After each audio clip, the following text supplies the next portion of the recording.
Well, good morning. Thank you for being here at the Broomfield Police Department. My name is Rachel Haslett. That's Rachel Haslett. I'm the Public Information Officer with the Broomfield Police Department. Yesterday, police and fire were called to a small plane crash in the Anthem Ranch neighborhood. If you're not familiar with Broomfield, that's in the northern part of Broomfield. It was near the intersection of Anthem Ranch Road and Las Brisas Drive, which is actually a fairly populated area, so it's remarkable that no homes or cars were hit, or even pedestrians on the ground were hit by this plane. Upon arrival, it was quickly determined by fire and police that there were 2 people inside the plane who were ejected, and they did not survive the crash. They were not transported from the scene. Obviously, the investigation is underway. We have a guest from the NTSB who responded last night, working to determine exactly what happened. The identification of our victims, not available for release at this time. The Broomfield and Adams County Coroner is working to make those positive identification. We believe they're still working on one of those, and of course working to notify next of kin. So out of respect for the families of those involved, we will wait for the coroner to release those official names and ages at that time. The NTSB will also be talking about the next steps in their investigation, so we will refer to them for that. And we do appreciate everybody in the Anthem Ranch and the Broomfield area yesterday who came out, tried to assist the victims. Unfortunately, they were deceased, but we do appreciate the neighborhood. They really rallied, came together, and everybody in Broomfield for their patience, because we did have several intersections closed for a while we were working on this crash. All roads have since been reopened. I understand there may be a sidewalk that is still closed, but at this time, traffic is flowing normal.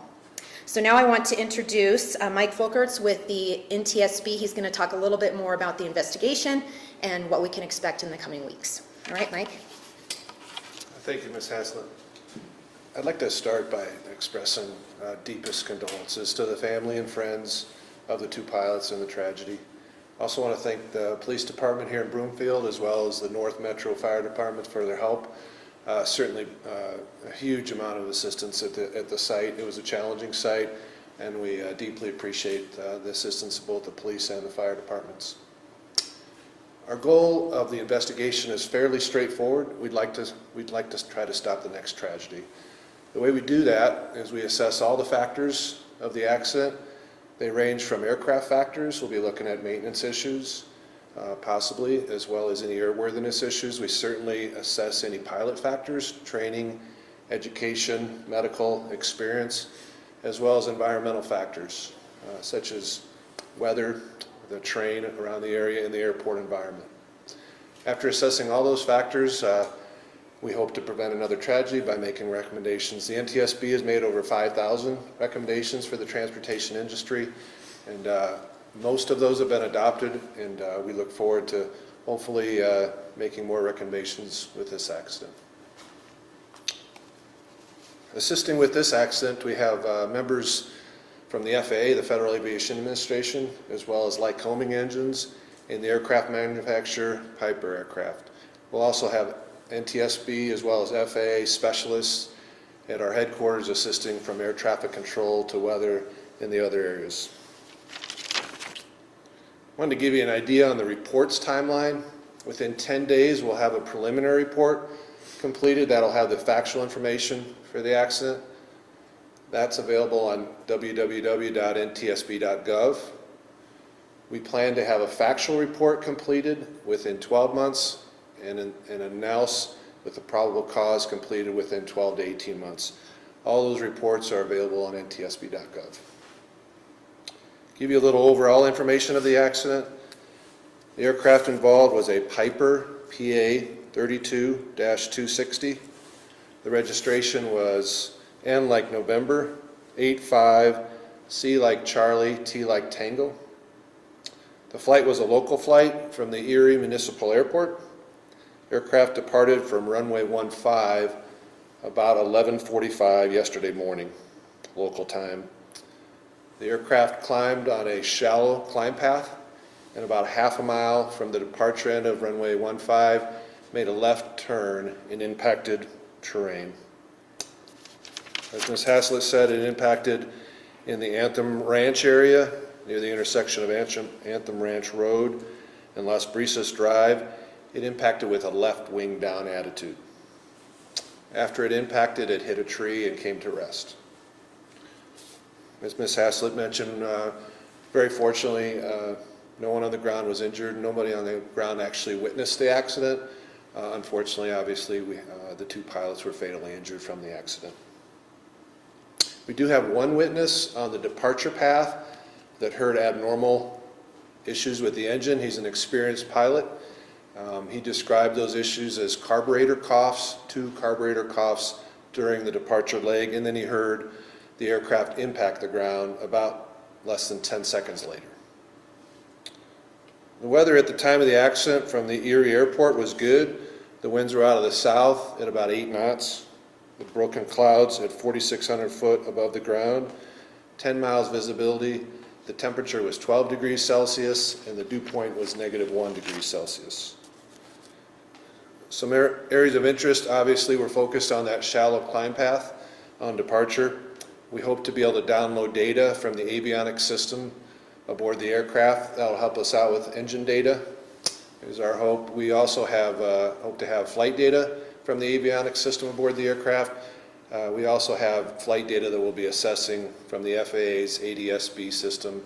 ADSB is Automatic Dependent Surveillance Broadcast System that gives us flight data on the aircraft. Another area we'll be looking at is we have about 6 propeller strikes on the road that we'll be assessing to give us an idea on engine performance as the aircraft propeller hit the road. Later today, we're going to be heading to the recovery facility where we'll be examining the engine and the airframe for any anomalies that we can find with either of those. Also, we'll be gathering pilot records and pilot training histories, as well as maintenance records and any recent maintenance on the aircraft. I want to say thanks again to the Broomfield Police Department as well as the North Metro Fire. They were truly outstanding, and condolences from the NTSB to the family and friends of the 2 pilots. We certainly hope to understand this accident so we can prevent another accident. We'll take some questions. I would like to ask to avoid why type of questions, analytical type questions, but I will take a few questions if you'd like. Mike, is there anything you could tell us a little bit more about what the witness on the departure saw or heard? Okay, the information we have so far, and we're going to speak to that witness again. Initially, the police have spoken to him. We're going to speak to him later today, or hopefully later today. Is 2 abnormal engine noises that he described as carburetor coughs, and then the aircraft impacted less than 10 seconds later. The first carburetor cough, that's his description, not mine, was a louder carburetor cough than the second one that he described as a carburetor cough. And when you say carburetor cough, that could indicate what exactly? Can you say? You know, we're gonna assess any issue with the engine that could be relevant to the shallow climb out. At this point, I'd like to avoid getting analytical on what that carburetor cough might mean, especially since I haven't talked to the witness. How close was this to the neighborhood? As in, we hear that it's close, but in the area, how many people were, around how many people live in that area, and how close was it to making impact any structures that was there? It did not impact the structure, fortunately. It obviously impacted the tree. The tree is sort of at the center of the sidewalk area. I would estimate maybe 80 foot from a house, 100 foot from a house, something like that. And can you tell, or was it just too brief of a time in the air that the pilot made any maneuver whatsoever to possibly avoid structures, avoid any damage on the ground? They did turn left, as I mentioned, and that was in the direction of an east-west running road. So there's a possibility that there was an attempt to land on that road. Farther off the departure, there were some lakes as well, and obviously very populated area with lots of houses as well. In terms of ID, I know that's not your job. Can you tell us anything? Do you know the people, were they related in the plane together? Were they both pilots? I can tell you they were both pilots, and they both had private pilot certificates. We just arrived last evening, so we really haven't dug into the pilot histories yet, but we will certainly be doing that. So this was not a training run or a practice run in any way, shape, or form? Does not indicate that, no. From your experience, how likely is it that a plane loses everything, so to speak, right on the onset of departure? You know, I Is this- think is this- we're starting to get into that analytical realm that I'd like to try to avoid. Have you had a chance to talk to any of the neighbors in the area in the sense of, there's a lot of ring cameras and different things like that? Have you been able to see if anybody had anything like those? Or- We don't have any video of the actual accident, no. And the total time in the air from departure to? Less than a minute. Less than. Yeah, at least that's our initial assessment. We're gathering more flight data, but in the vicinity of a minute. Does this plane, this monoplane, forgive my ignorance here, or you said it was a Piper, does it have a history of any troubles, any mechanical problems whatsoever that you guys know of? No, we will certainly be assessing previous airworthiness issues, but there's a lot of these aircraft flying and flying safely. For those living in the neighborhood, I would imagine that, this has been the second time, in a month, I believe, that there's been an incident surrounding this area. What message do you have for people who are living in Broomfield about just the safety, knowing that there's a couple of airports in the neighborhood? General aviation is a safe industry. We're always looking to improve that safety. That's why we're investigating this accident, is to try to make it more safe. There's no correlation, no connection, no relationship whatsoever between the incident of May 7th, I think it was, and yesterday's? None that I'm aware of, no. Just had to ask you there. Thank you, everyone. I appreciate your time again, and I appreciate the help of the police, the help of the fire department, and the neighborhood was extremely valued. Appreciate your time.